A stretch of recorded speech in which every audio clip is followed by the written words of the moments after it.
Hi, Vicky. Good to see you. Hi there. How is it going?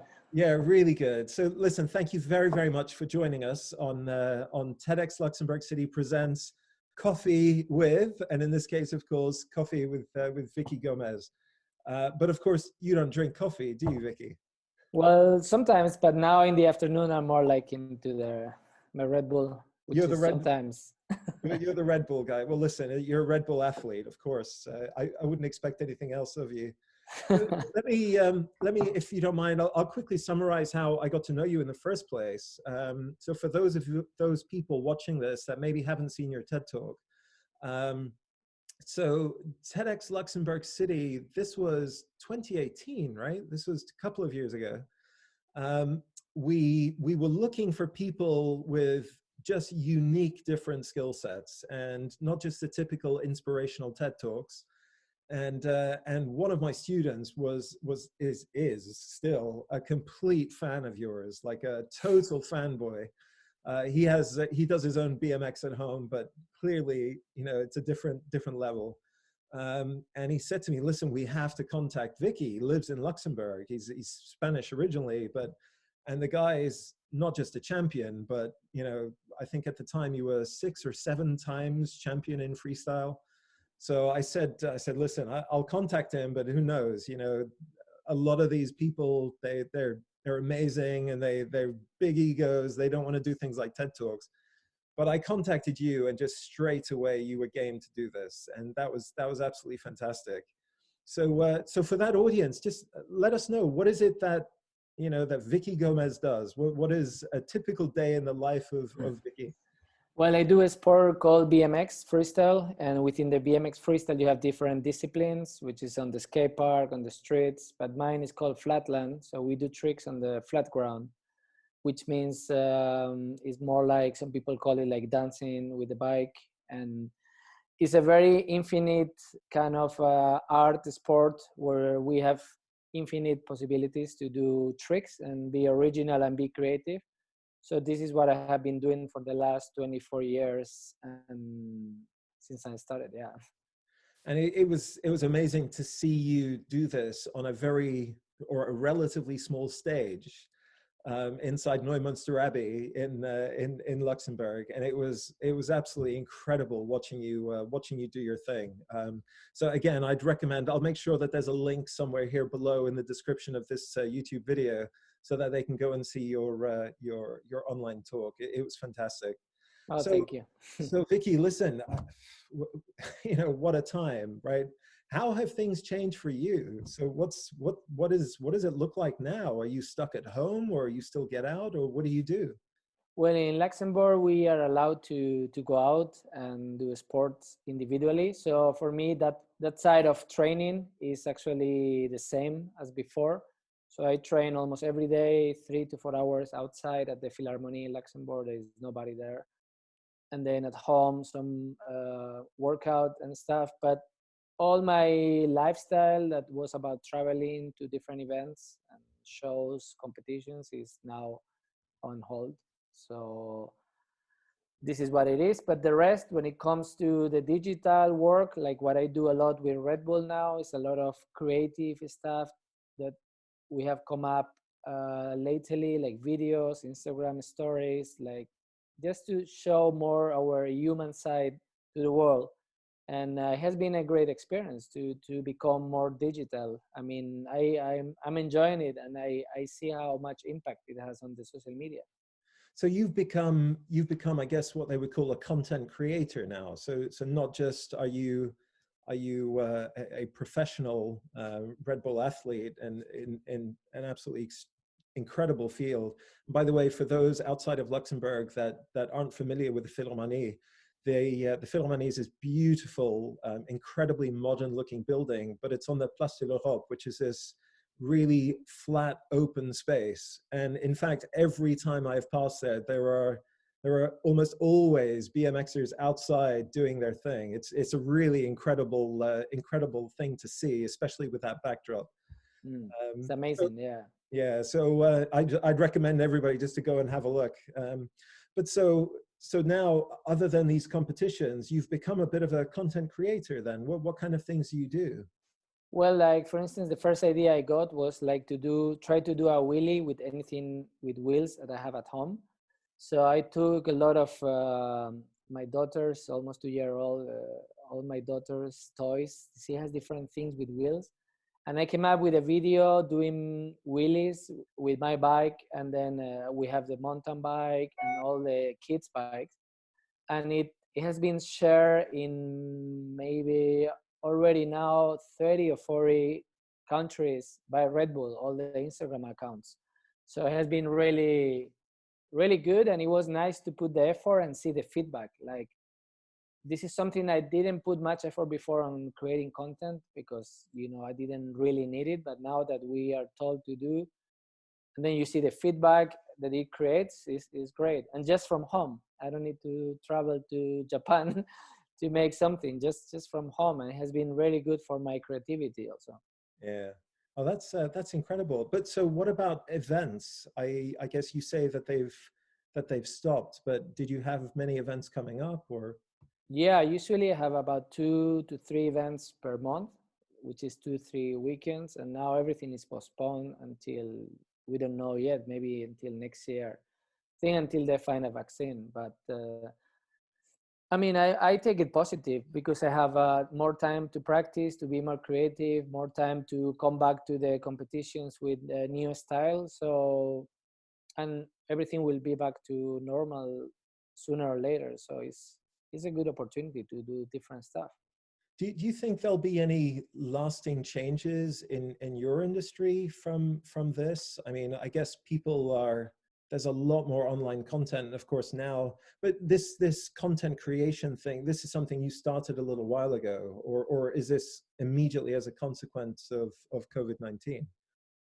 Well, I think it's more a consequence of the COVID-19, because before it was more like, okay, I put a new trick, I film whatever, or somebody filmed me doing a show or contest. But now it's more really thinking what I can share to inspire other people, because I also have been doing Instagram live with other legends of the sport, of just to talk, and people can ask questions to us. They never have the chance to talk. I don't know, just to try to motivate everybody. And this is, for that you need to be creative and open yourself. And Okay, before, I think I didn't care about that right. as much as now. So now you care about it, and it's something that you enjoy doing. So this is something you'll carry on doing afterwards? I think so. And I mean, I've been traveling the whole world a lot, and maybe it would be nice to do more digital stuff at home and reach more people.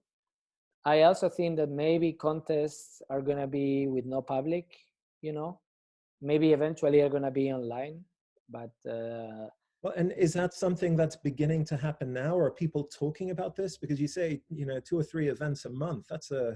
If this carries on, as you say, until the vaccine's developed, I mean, that's going to be almost earliest next year, or at least beginning of next year, if not mid of next year. So are they already talking about taking some of these events and doing them without an audience online?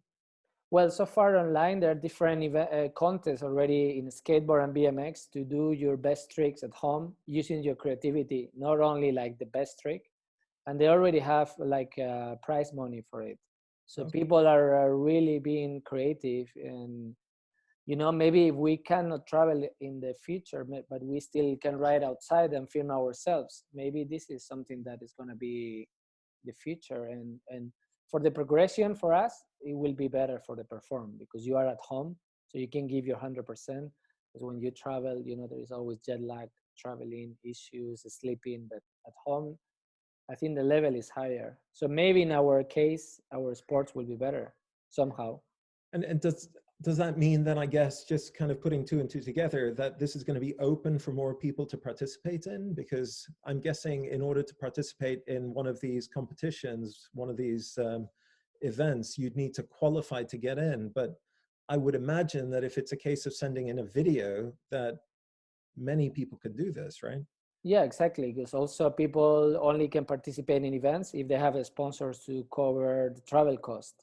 But now everybody with the skills that we don't know, they can put it online, and it's open to everybody. And I think the more people participate is better, I think. Yeah, that sounds really really exciting. So now I guess are a lot of people sitting at home, a lot of people, you know, figuring out what to do. So what are your social media channels? How can they log in to see your work? Where do they need to follow you? Well, I use mostly Instagram and Facebook, and it's called Viki Gomez BMX or just Viki Gomez. And then the rest also in TikTok and Twitter a bit less. I still have a Twitter account, but I rarely use it. But mostly Instagram, Facebook is where I also YouTube, where I put all my videos and stuff. So I'm fascinated by TikTok because I've got a couple of teenagers at home that they told me about it a year or even longer ago, and I just kind of brushed it off and said, "Don't be silly. You know, this is nothing. It's Facebook is everything, and it will continue to be." But it kind of looks like TikTok is blowing up. Is this something that? How did you get onto that platform? Well, we are told by our sponsors to join the different social media platforms, and then I realized that TikTok is more for a younger age than Instagram and Facebook. So we need to be more pedagogic and put more fun stuff and not too dangerous, so kids don't go and try. It's more like for kids, I would say, Right. and teenagers. So it's the funny videos, the stupid things I've been doing. I put them there, and they kind of work more than in Instagram or Facebook. It's like different ages.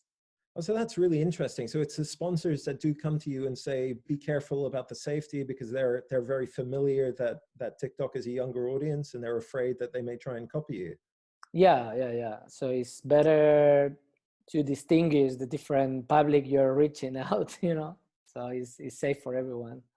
That's interesting. I mean, from a perspective of a university professor, this is not something I would ever have thought about. But of course, you know that has to be something that they think about. That's interesting. So Viki, if I may just carry on, so your life has changed, but I guess not so much. It's just these events, and you're starting now on social media. But otherwise, your training. I mean, this sounds for somebody like me who does little exercise. Although I've started doing more now. Funnily, as I'm stuck at home, I'm now going for a bike ride almost every day, which I'd Nice. never done before. So it's just a way to get out of the house, isn't it? Which is great. But your training schedule seems pretty um, insane. I mean, is that what you have always done? Yeah, when I had the free time to do it, not traveling, then yeah. But when you travel and your season starts, then you have a very limited time to practice. And at the end of the day, what we like is to go practice and be creative and enjoy bike riding with no thinking of any goals but progression. So right now, I'm in a very good moment for it. And are you still developing new tricks? And because there was one that I think you got a lot of awards for, where you sort of dragging the bike around in a circle, which I remember seeing very vividly. It was incredible. Have you come up with anything new recently? Yeah, definitely. Also, I have a new project that because I saw that it was coming. I was in Japan in January. So I saw how this virus thing was going to stop everything. So then I asked my sponsors for a project that was to build me the lightest bike ever done on BMX, which is made on titanium.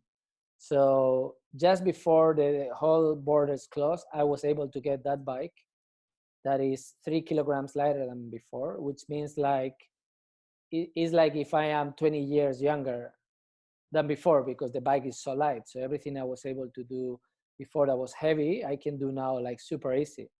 So I had this bike since 1 month now, and it has been the greatest thing ever because my progression has gone like crazy. And my goal is to incorporate the new technology of these new materials into BMX because we are how to say, the lowest of any bicycle discipline. BMX is the lowest when it comes to technology in bicycle engineering. So my goal is to integrate this in the future. Right. So really, the BMX bicycle has kind of stayed very similar for a long period of time. That's what you're saying? Yeah, and super heavy. Like if you buy a bike now in Decathlon, a BMX bike for 200 euros, it weighs 17 kilograms. Right. I cannot even do a trick with that. my bike now is 7 kilos, and this is the top, like super light. And this is one of the reasons why BMX is not growing, because the kids like BMX, but when they buy the BMX that is 200 euros because it's cheap, they cannot learn any trick. Right. So my idea is to change that in the future. Like, okay, a bike is going to be more expensive, maybe 2,000, 3,000 euros, but you're going to be able to learn tricks. Right. So it's kind of changing, game changing thing. It's going to take some years, but that's my new goal. I mean, it's technology at the end. Right. Well, that's fantastic. And are you doing some tricks already with this new bike? I mean, if we log into Instagram now, we can see you do those tricks. Well, right now I have to put it on hold because I got the first prototype. I'm receiving my second prototype in a month, and then we're gonna make a proper video explaining all this. So I cannot show and share anything. Also, for solidarity to Spain, because they can absolutely not go out of home, then I don't show anything outdoors. Everything I post on my social is like, okay, I'm at home, because I want to show solidarity, because if I'm riding outside with the good weather and they're locked down at home, because in Spain you cannot do sports outside, then for solidarity, I don't show anything, and I'm working on this kind of secret project right now. Well, two things. That's really something to look forward to. But that's incredible of you to do that also, in just showing solidarity with people. Whereabouts in Spain are you originally from? Madrid, where is the place that is the worst right now. So yeah, so some of the images seen on TV are absolutely shocking. It's really crazy. Yeah.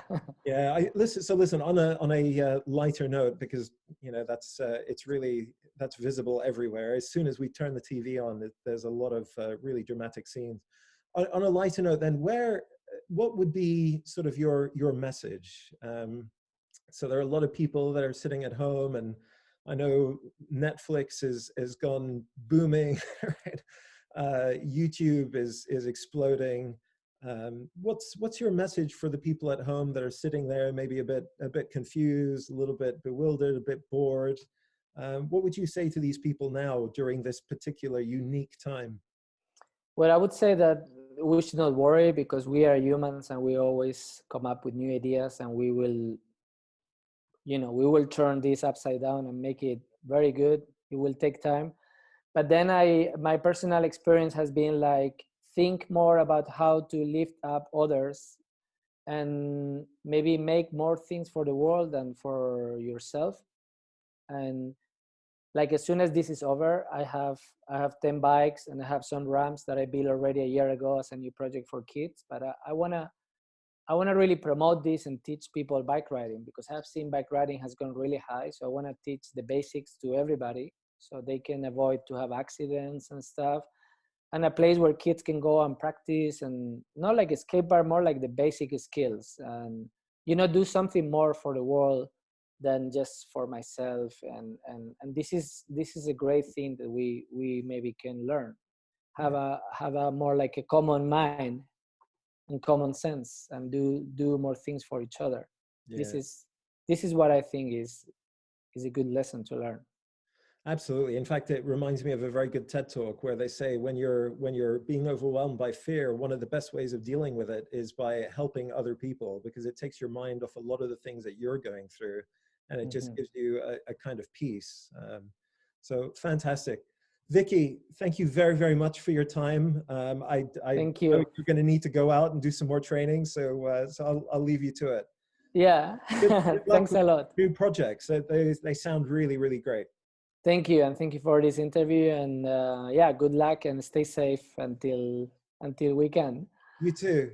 Talk to you soon, Viki. Thanks again. Thank you. Bye-bye. Goodbye, Derek.